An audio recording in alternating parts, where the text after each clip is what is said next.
So, as I said, we're on the first week of 4 in a new sermon series called I Am. And we're going to look at some of the I Am statements that Jesus says and what they actually mean for us today, rather than possibly what they meant for back then. And I know whenever we hear a statement that Jesus speaks of in the Bible, we all have our own interpretation. And so this week, I know there may be some that will disagree with me, and that is okay. Because I'm just going to speak the words that are laid on my heart this morning. So, bear with me. If you need to heckle, you heckle. That's just fine. And then I'll put you right. So this week's is I Am. It's weird not seeing the screen at the back. I am the way and the truth. And you know, the way is a method or a style or a manner of doing something. A road, a track, or a path, or a street. Something for travelling along. And truth, hopefully we all know what the truth is. Or what it means anyway. So why would Jesus say, I am the method that you should follow, unless there was something specific in there for the people at the time, and possibly for us now? And I know that sometimes this statement gets used as a cornerstone of the Christian faith.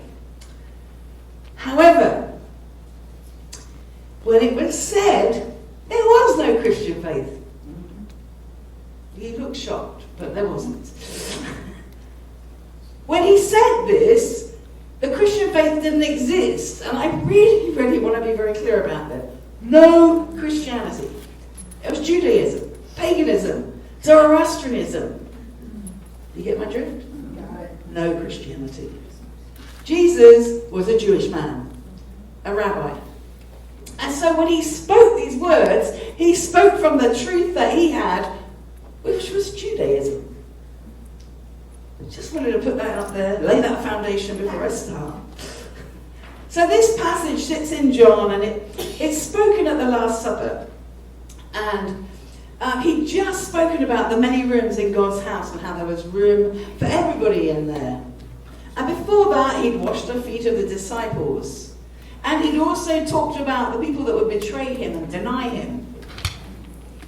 And after this passage, a little bit later, he went on to pray for the disciples and the world, that they might truly know what it meant to love and to be loved. In the middle of all of that, he says, I am the way, the truth, and the life. So, what did that actually mean at that time, in that context? And Tasker says this, Jesus spoke of going away. This is his passage, I'm going away. But don't worry, because I'm the truth and the life.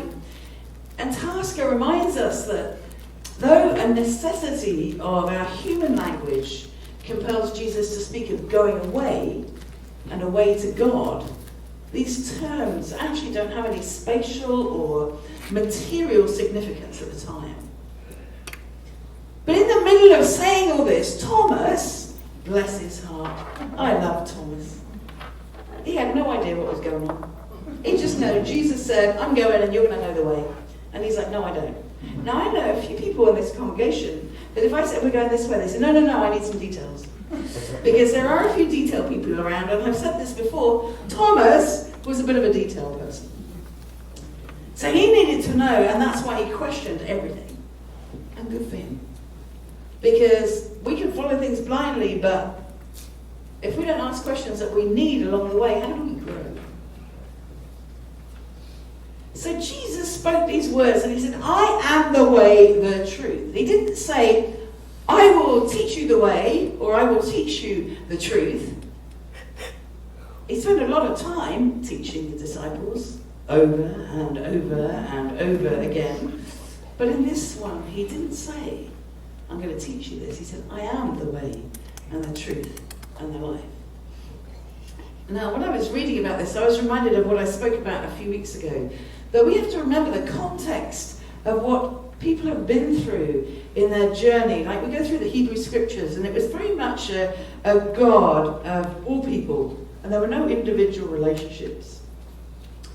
And then David in the Psalms seemed to break that open and say, actually, I can have a relationship with God. And so they've come to this place where they can have a relationship with God. And Jesus speaks these words. And so I kind of wonder, was there any doubt about what he meant? I am the way, the truth, and the life. How can there be doubt about that? Well, I know for some of you there is none, but I know there's some doubt out there. You see, I think there is doubt for us today in the context because we read it from the lens that we're in today. We don't read it from the lens of the disciples that he was talking to at the time. We haven't travelled with him. We haven't given up our boats or our career as a doctor or a tax collector. We haven't given up any of that and followed him here, there and everywhere with next to nothing, getting rebuked and rebuffed and then having some amazing spiritual experiences. They needed guidance. They didn't have any of this before. We have it. We have the stories. We know. But they didn't. They needed these words because they needed guidance. And they needed showing. And to be perfectly honest, I think Jesus got a bit fed up with it. He had to keep telling them because they kept needing to know about God and what it was all about. And Jesus kept living the example. He lived the example each and every day. But they didn't get it. I mean, they kind of got that they needed to be nice to everybody.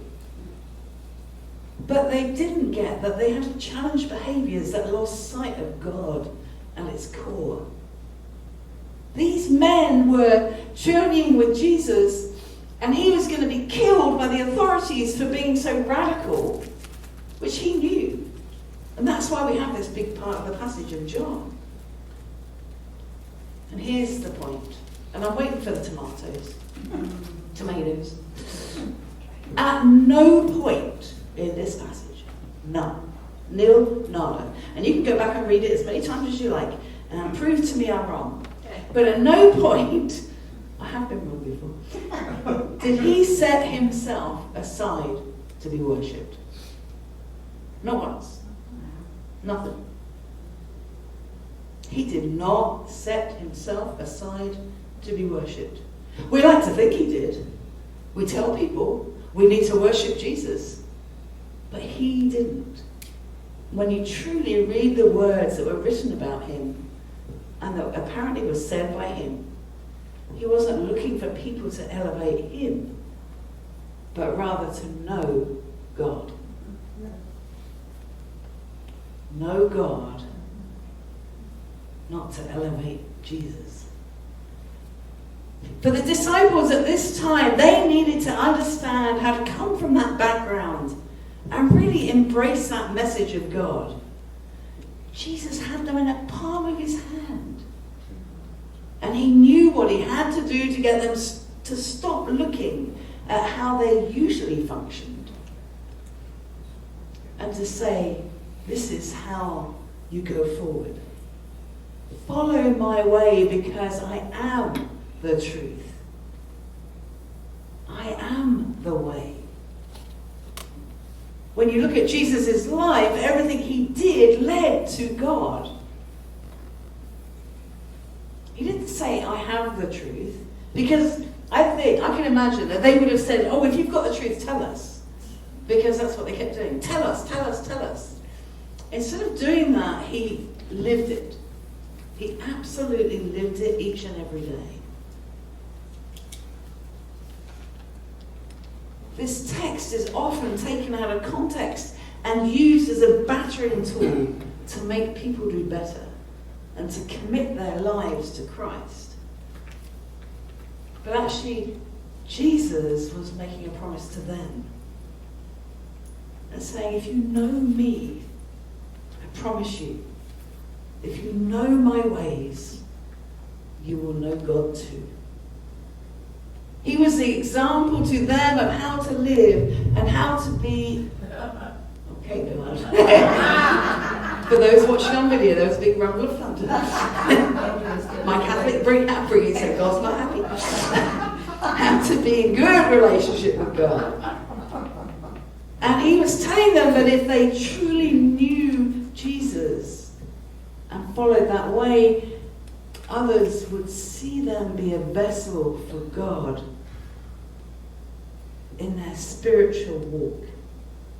It's a bit like any of us when we see people who are so spirit-filled, they don't need a label.